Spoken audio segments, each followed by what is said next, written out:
para vocês.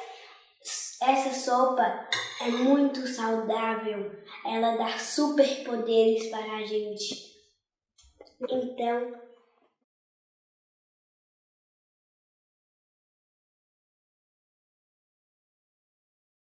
muito saborosa. E elas têm muitas vitaminas saudáveis.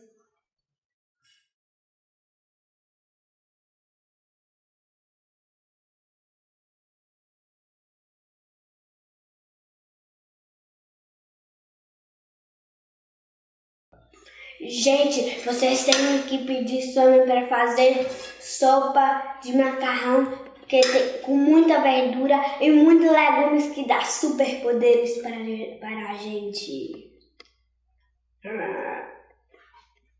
Eu vou continuar comendo e vou ficar muito forte e vou trazer superpoderes para vocês.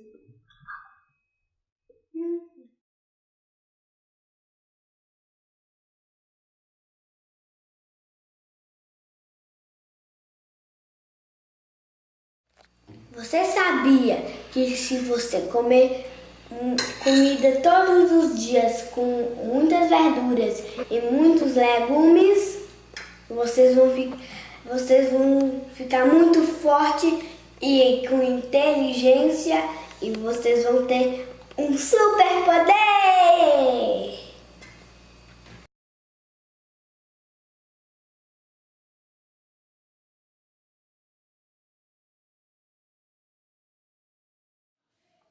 Que delícia! Além de sopa ser saudável, é uma delícia.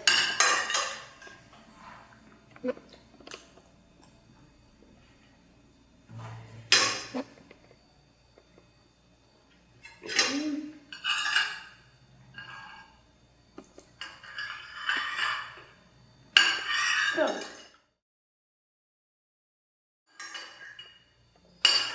Estou terminando. Última colherada. O segundo prato que eu como, galera.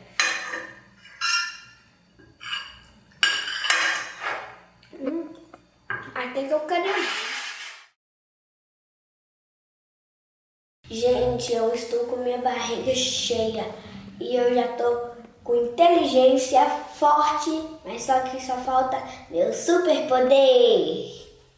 Galera, antes de eu mostrar os meus superpoderes para vocês, inscreve no canal, deixa o like, ative o sininho, ajuda aí! E nos próximos vídeos, novos poderes para vocês. Vamos lá.